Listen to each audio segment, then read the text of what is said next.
Ambassador Lyrax Tvari had spent her entire career perfecting the art of diplomatic coldness. As the Zentari Confederation's chief representative to Earth, she had cultivated a reputation for icy precision and thinly veiled contempt. Her species' natural violet skin seemed perpetually tightened around her angular features, her six-fingered hands always clasped firmly behind her back, spine rigid as carbon steel. Humans, she would mutter in her native tongue when alone in her quarters. Emotional, impulsive, barbaric. The Zentari had achieved interstellar travel 2,000 years before humans had invented the steam engine. Their society operated with mathematical precision, their emotional regulation was as advanced as their technology. Earth's admission to the Galactic Council had been opposed by Lyrax personally. She had delivered a scathing assessment of humanity's readiness, citing their ongoing conflicts, environmental negligence, and cultural inconsistencies. Yet the Council had overruled her, seeing potential in the strange, passionate species. Assignment extended indefinitely, read the communiqué from her superiors. Your experience with humans is now valuable. Continue diplomatic relations despite your objections. Lyrax had never failed a mission. She would endure. The human assigned as her liaison was Dr. Marcus Chen, a xenoanthropologist with a specialization in interspecies relations. From their first meeting, he infuriated her. He smiled too easily. He asked personal questions. He seemed immune to her coldness. "Have you tried coffee yet, Ambassador?" he asked one morning, as they prepared for a council subcommittee meeting. "I have no interest in your stimulants," she replied curtly. Marcus smiled. "It's not just a stimulant. It's a ritual." A moment of pause before the day begins. Something in his voice made her pause. Ritual was something the Zentari understood. Very well. One attempt. The beverage was bitter, but complex. Lyrax found herself analyzing the flavor compounds, the temperature gradient, the curious comfort of holding the warm mug between her hands. "Your assessment?" Marcus asked, his dark eyes watching her with genuine interest. "Adequate," she replied, though she knew her secondary eyelids had fluttered in pleasure, a tell that humans couldn't recognize. Over the following months, Lyrax found her strict schedule increasingly punctuated by these coffee rituals with Dr. Chen. He never pressed her to speak of personal matters, yet somehow she found herself sharing observations, minor frustrations, even occasional appreciations of Earth's peculiarities. "Your species' art is chaotic," she noted once, after attending a symphony. "But there is structure beneath the emotion." "Like humans themselves," Marcus replied. His smile that day seemed different. Warmer.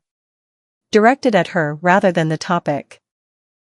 The first diplomatic crisis came swiftly.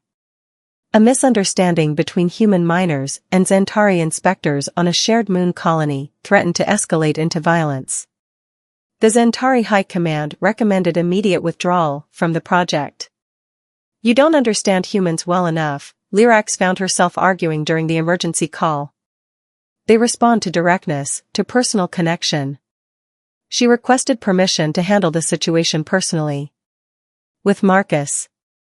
On the lunar colony, tensions ran high. The human miners were loud, angry, waving hands, and making demands. The Zentari inspectors stood silent, contemptuous, certain of their superiority. Lyrax watched Marcus wade into the argument. He didn't shout. He listened. He nodded. He placed a hand on shoulders. He told stories of his own grandfather, a miner on Earth. Slowly, impossibly, the humans quieted. Later, she found him alone on an observation deck, staring at the stars. "How did you know what to say?" she asked. "I didn't," he admitted. "I just tried to see them as people first, miners second. The Zentari way would be the opposite." "Is that your way, Lyrax?" He had never used her personal name before. She felt a strange flutter in her tertiary heart chamber. "I am uncertain." The second crisis was personal. Lyrax received word that her genetic parent had died. In Zentari culture, grief was private, efficient, and brief. Yet when Marcus found her staring blankly at her console, something broke inside her. "My parent creator has ceased," she said, her voice hollow. Without asking permission, Marcus drew her into an embrace. For 3 seconds, she remained rigid. Then, for the first time since childhood, Xenophobic wept. Her tears, silver-flecked and luminescent, soaked his shoulder. "I am behaving like a human," she whispered, horrified. "You're behaving like someone who loved," he corrected gently. That night, watching Earth's single moon from her embassy window, Lyrax composed a personal message rather than her usual diplomatic briefing. "Humans experience emotions continuously, not selectively as we do. This is not the weakness I presumed. It is a different form of strength." When the Centauri leadership announced plans to veto Earth's first proposal to the Galactic Council, a refugee resettlement program for species displaced by a supernova, Lyrax found herself at a crossroads. "Your assessment of the human proposal?" her superior demanded. Lyrax looked at Marcus, seated in the Earth delegation section.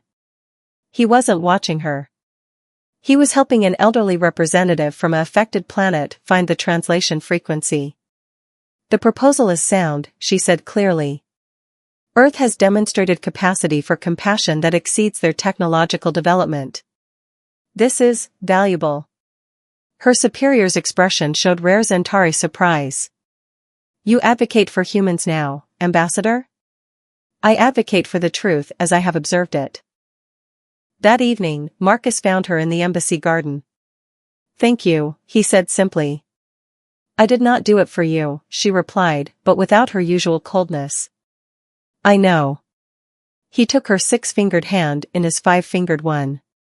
The anatomical difference that had once symbolized everything foreign about humanity now felt like a perfect compliment.